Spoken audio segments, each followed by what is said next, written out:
안녕하세요. 반갑습니다. 주정그 인사드립니다. 오늘 5월 24일이고 7시 40분을 지나고 있습니다. 두산 에너빌리티 브리핑을 드릴 수 있도록 할게요. 조정을 받았습니다. 오늘 시장이 저는 일단 상승 약보합권의 제한적인 상승 흐름들 보여주지 않을까, 한 0.2% 상승하지 않을까, 그런 좀 기대를 좀 하긴 했습니다. 오늘 뉴욕 증시가 긍정적으로 마감이 됐으니까.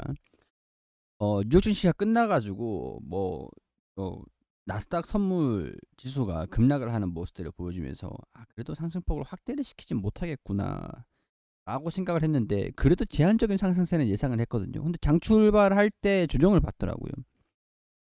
확대를 하지 못하고 여기서 이제 좀 돌파를 해줄까? 그럼 이제 오후장에서 차익 실현 나오겠네, 약간 그런 생각들을 했는데, 조정폭을 확대를 시키고 10시까지 장 초반에 보합권 움직임들을 보여주면서 1시, 12시까지 좀 이어지다가, 저는 이제 이때부터 이제 오후장에 반등이 좀 나올 거라고 봤어요. 근데 오히려 낙폭을 좀 확대를 시켰습니다. 이만큼 확대시킬 것들은 아닌 것 같은데, 일단 첫 번째로 환율이 딱 여기에서 반등이 살짝 나와줬어요. 여기에 따른 방향성을 일단 추적하라는 그런 포지션인 것 같기도 해요.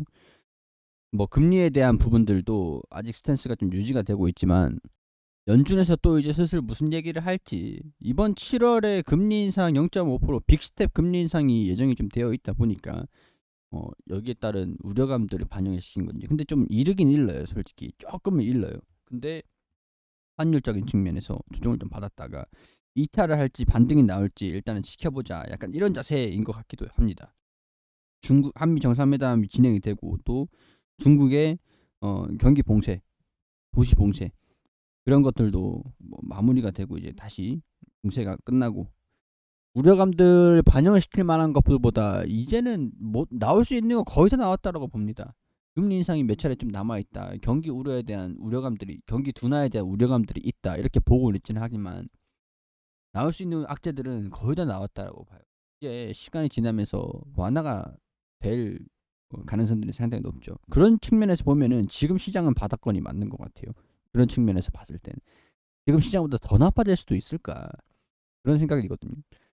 자, 두산 에너빌리티도 상승을 하면서 주종 흐름들을 받았고, 주종을 갭이 좀 뜨면서, 전날 갭 뜨면서 갭을 좀 마무리시키고 주종세를 좀 이어갔다라고 봅니다. 어제 조금 과열되는 과열 영상들을 보인 적이 있었기 때문에. 근데 보면은 외국인들이 또 매도를 했다가 오늘 또 들어왔어요. 약간 추세적인 부분들을 봤을 때도, 자, 이런 식으로 지지 구간들 여기서 잡을 수 있을 것 같고, 바닥, 그리고 이런 식으로 조정을 좀 받고 이어가고 있는 상황들인데, 약간 여기서 이제 돌파하는 모습들을 보여줄 수 있을까, 아니면은 이런 식으로 돼서 돌파를 할 수 있을까. 여기가 지지를 받고 반등이 나오고 다시 뚫어주느냐, 21,000원들을 뚫어주느냐. 지금 단기적으로 올라가기 위해서 우리 같은 지금 원전에 대한 이슈 강도, 뭐 주목도를 따지고 봤을 때는 지금 충분히 뚫고 올라갈 수 있는 주목도이긴 한데, 이 힘을 계속 못 내주니까 이게 첫 번째 시나리오고, 여기서 이탈을 한다라고 하면은 여기서 이런 식으로, 그럼 또 이제 21,000원을 이때 좀 뚫어줘야 됩니다. 이때 또 이슈가 있고 거래량들이 동반이 될 만한 그런 요인들이 좀 있을 필요가 있을 것 같은데, 일단은 뭐 그래요. 실적에 대한 부분들에 우려감이 있는 것도 아니고, 일단은 연간 실적들이 좀 계속 잘 나올 거다, 그렇게 보고 있는 측면들이 있습니다. 5년대 수주가 있으니까. 지금 이제 실적이 1분기 실적에 조금 주춤했던 것들은 두산 바켓의 RPS에 대한 선물 계약, 그런 것들이 영향을 좀 받았죠. 두산 바켓이 주가가 좀 올라가줘야 될 것 같은데 조정을 좀 받고 있으니까, 여기 이것들 때문에 조정을 좀 보여주고 있다, 이렇게 봐도 좀 무리는 없을 것 같습니다. 반등이 좀 올라가줘야 두산 에너빌리티도 긍정적으로 주가 움직임들, 실적에 좀 영향을 받으니까 주가 움직임들 보여줄 것 같은데, 일단 그렇다라고 해도 개별적인 요인들보다 오늘 뭐 한전 빼고 원자력 발전 관련 종목들 중에서 한전 빼고 뭐 올라간 종목들이 거의 없어요. 최근에 BHI도 주종 흐름들을 강하게 받았었죠. 이제 세트적으로 유사한 모습들을 좀 보여주고 있다, 이렇게 이 우리 기술도 그렇고 뭐 한전 기술도 그렇고 주종을 받았잖아요. 다 똑같은 움직임들을 보여주고 있습니다. 두산만 뭐 그렇다 뭐 이렇게 보기는 좀 어려운 상황들이긴 하죠. 보성파워도 이렇고, 광명전기는 뭐 이건 지금 정신 못 차리고 있고.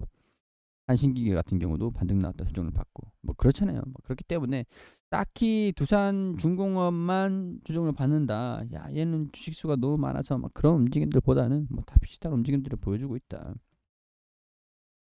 자, 시장이 좀 회복이 되는 모습들을 보여준다라고 하면은 다시 올라갈 수 있겠죠. 일단은 자체적인 부분들을 이렇게 보고 신사업을 확장을 시킨다.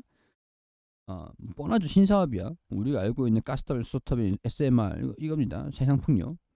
유럽이 해상풍력에 집중할 예정인 것으로 알고 있죠. 유럽이나 미국 같은 경우.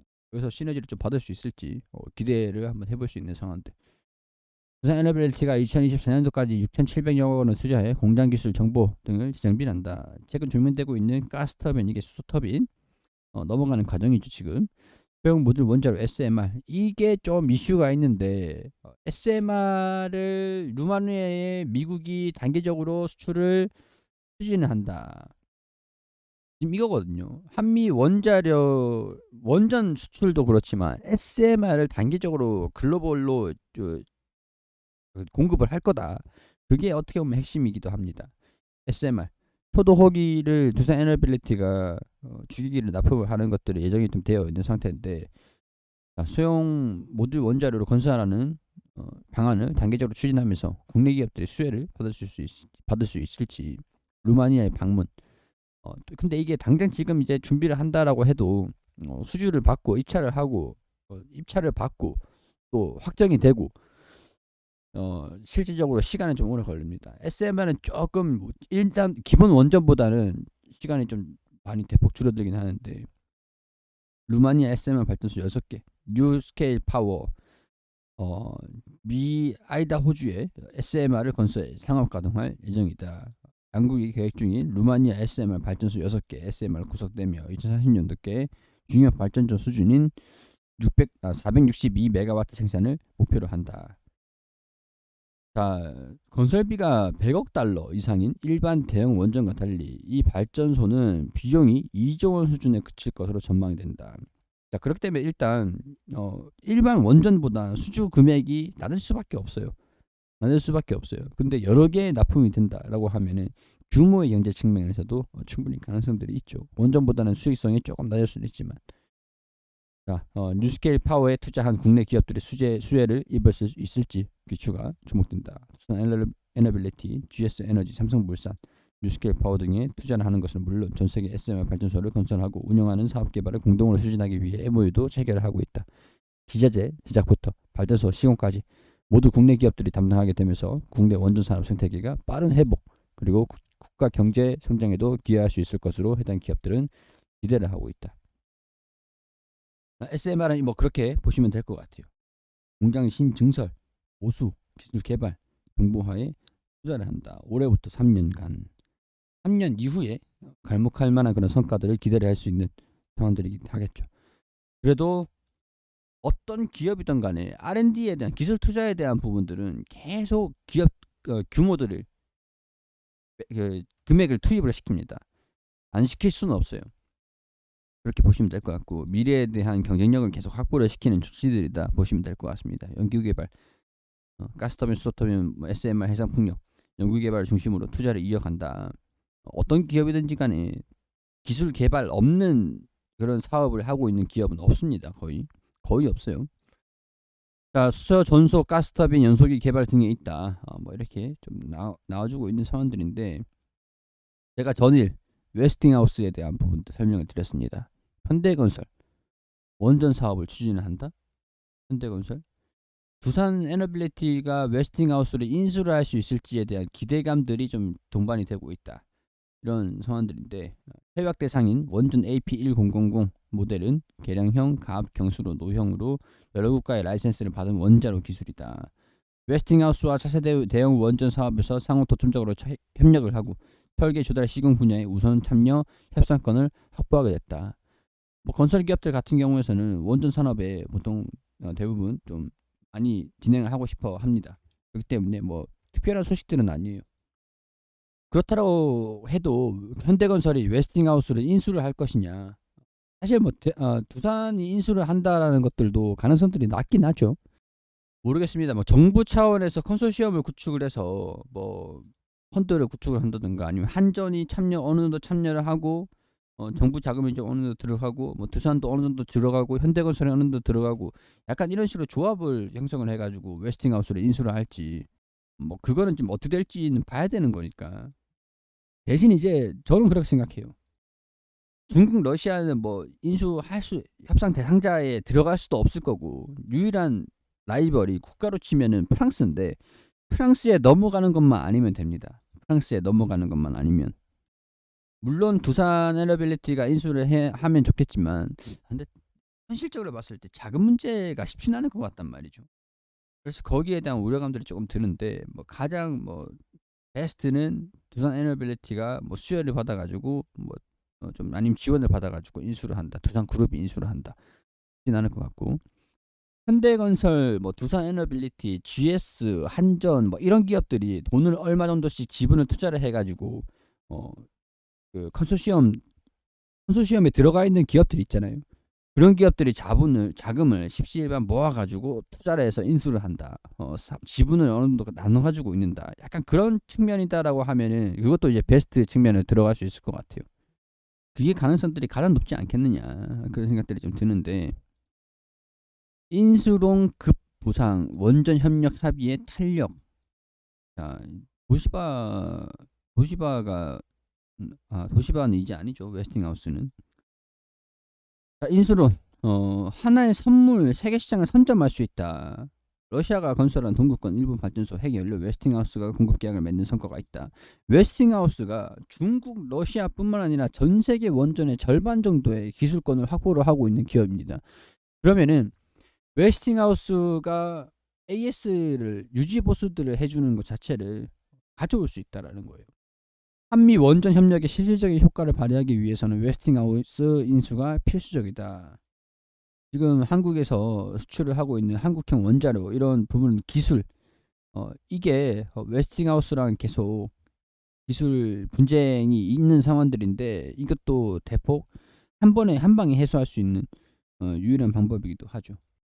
웨스팅하우스는 우리나라를 포함한 전세계 원전 모든 설계 기반 자료를 다 갖고 있는 데다가 사후 관리 사업권까지 가지고 있다. 세계 민간 원전에 대해 가장 영향력이 큰 회사다. 이게 우리나라와 경쟁 관계에 있는 국가나 프랑스죠. 중국, 러시아인데 중국, 러시아에 매각될 수는 없습니다. 중국에 러시아에 팔지 않을 가능성들이 높고 일단 프랑스가 유일하게 될 것 같은데 여기도 적극적으로 받고 있다. 수전이 좀 치열할 것 같아요. 만약 프랑스가 웨스팅하우스를 인수를 한다면 우리나라랑 미국은 조금 원자력 수출 사업에서 뭐 좀 밀릴 가능성들이 높습니다. 그것보다 우리나라 기업이다라고 하면은 이게 원전 자체가 정부 정책적인 사업이다 보니까 정부 사업이다 보니까 어느 기업이 뭐 인수를 해도 딱히 뭐 상관은 없을 것 같아요. 문제는 프랑스에 넘어가지만 않으면 된다. 이렇게 보시면 될 것 같습니다. 한미 전방위 초밀착 기술 동맹 시대 열었다. 이런 뭐 얘기들 있으니까 원전 동네 중로 뺏긴 주도권 찾아온다. SMR. 자, 이런 웨스팅하우스가 필수적이다 보니까 SMR에 대한 부분들도 두산 에너빌리티가 기대감들을 가지고 있는 상황들입니다. 원전 기대감 커진다. 미국 웨스팅하우스사의 뉴스케일 파워가 우리나라에 잇따라 원전 계약을 체결을 한다라고 밝혔다. 관련된 계약을. 여간 큰 호재가 아닐 수 없다. 두산중공업은 국내 유일의 원자력 핵심 설비 기기를 납품하는 회사로 원전 수요에 대한 기대감이 높아진 상태다. 국내 유일의 원자력 핵심 설비 기기를 납품하는 회사다. 현대건설에 인수를 한다고 해도 두산에너빌리티랑 같이 협력을 할 수 있는 가능성들이 높죠. 그러니까 한 기업이 모든 산업들을 다 할 수는 없어요. 그렇기 때문에 컨소시엄을 구축을 하는 거기 때문에 우리나라 뭐 두산에너빌리티뿐만 아니라 우리나라가 인수를 한다라고 하면은 충분히 수혜를 받을 수 있는 상황들입니다. 미국의 원자력 발전소 제작회사인 웨스팅하우스는 지난달 31일 우크라이나 국영 원자력 발전소인 원자력 공급 계약에 합의를 했다. AP1000 이거 현대건설 뭐 얘기가 좀 있었는데 여기 이번 수주 소식에 두산중공업의 수혜가 기대되는 이유는 예전 소식이에요. 두산중공업이 웨스팅하우스가 중국 지산성, 사먼형, 산동성, 하이양 위치의 원전 핵심 주기기를 공급했고 원전의 핵심 주기기 공급을 책임지기도 했다. 원자 핵 분열의 연쇄 반응 속도를 자체적으로 유지하고 제어하도록 설계된 기기로 핵 분열 반응을 유지하고 제어하는 원전 핵심 설비다. 뉴스케일 또 얘기가 나오고 있는 상태에서 웨스팅하우스 수혜를 충분히 볼 수 있는 게 두산 에너빌리티다. 대형 원전은 뭐 이런 식으로 여러 개의 원전 시설들을 갖고 있는데 SMR 이게 핵잠수함에 탑재됐던 그 기술이라고 했죠. SMR 핵잠수함. 잠수함에 이거 탑착하면은 핵잠수함이에요. 가입기, 냉각제 펌프, 전기 발생기, 원자로 용기, 노심 이런 식으로 한 곳에 다 들어가 있습니다. 원전을 여러 개 짓는 것보다 이거 하나 짓는 게 효율이 더 높고 시간이 줄어드니까 투자 금액도 대폭 낮춰지기 때문에 민간 사업자들 같은 경우에서도 충분히 투자할 수 있는 금액이다. 그렇기 때문에 효율이 높다. 자, 바이든 빌 게이츠 SM 건설을 위해 원자력 발전회사 테라파워를 설립을 했고 미국 바이든 정부도 탄소 중립을 위해서 SMR을 핵심 기술로 뽑고 있다. 이거는 지금까지 계속 설명해 드렸던 내용들이니까. 웨스팅하우스 인수가 정말 중요한 게 여기에 있습니다. 중국 원전 6개 신규 건설 허가, 산둥, 저장 등 3곳 2030년도까지 두세 배 증량 계획이다. 자, 원자력 발전소 3곳에 총 6개의 신규 원전 건설을 허가를 했다라고 했죠. 이걸 한국이 원전 증설을 허가한 곳이 산둥성 하이양 원전, 저장성 쌈원 원전, 관동성 루펀 원전. 이게 하이양이랑 쌈원 원전이 미국 웨스팅하우스가 개발한 가압수로 AP1000, CAP1000, AP1000을 기반으로 한 그런 원자로이고 가압수용 원자로. 미국과 프랑스의 가압수용 원자로는 루폰 원전이고 물론 이제 건설 허가를 했다라는 것에서 납품하는 것들, 공사 일정들 그런 것들을 우리가 웨스팅하우스를 인수를 한다라고 해도 이 사업권을 전부 다 가져올 수는 없는 상황들인데 웨스팅하우스에 감독적으로 우리가 참여를 할 수가 있죠. 그러니까 다 가져온다라고 하는 것들은 무리가 있고 중국의 원전 이런 것들을 다 가져온다라는 거는 무리가 있는 상황들이고 웨스팅하우스에 납품을 하는 추후에 이제 진행을 하는 사업권 여기에 이제 참여를 할 수 있을 것이다. 신규 원전은 이미 어디 정말 치밀하게 어디에서 어떻게 공급을 하고 자금을 어떻게 확보를 하고 이런 것들을 우리가 웨스팅하우스를 인수를 한다라고 해서 다 뒤집어 엎을 수는 없어요. 원전 건설을 허가를 받은 것들은 그대로 진행을 하고 그 추후에 새로 이제 신규 원전이라든가 SMR이라든가 아니면 기존의 원전의 사업권들 그런 것들을 가져올 수 있는 게 웨스팅하우스가 키포인트다. 우리나라 국내 기업들 누가 인수를 하냐 그것들보다는 우리나라 기업이 인수를 하는 게 중요하다. 왜냐하면 원전은 국책 사업이기 때문에 한 기업이 이런 것들 좀 우호적으로 설 수는 있겠지만 물론 그런 측면에서 두산 에너빌리티가 인수를 하면 좋겠지만 모든 걸 원전에 대한 부분들 모두 결정을 할 수 없다. 이거는 정부에서도 이제 관리하는 사업이니까 그렇기 때문에 컨소시엄을 들어갈 거다. 그렇기 때문에 우리나라가 인수를 하기만 한다면 컨소시엄에 참여하는 기업들 다 수혜를 받을 수가 있고 웨스팅하우스가 우리나라에 들어오기만 해준다라고 하면 충분히 긍정적인 소식들이 될 것이다. 원전 사업의 최강자가 될 수 있는 소식들이 될 것이다. 라고 정리를 할 수 있을 것 같아요. 자, 오늘 좀 내용들이 길었는데 두산 에너빌리티 참고하셔가지고 지금 주가가 조정을 받고 있는 것보다 미래에 대한 부분도 좀 주목을 해보시면 어떨까 그런 생각들이 듭니다. 내용이 좀 길었는데 시청해주셔서 감사드리고 도움이 되셨길 바라고 여기서 마무리할 수 있도록 할게요.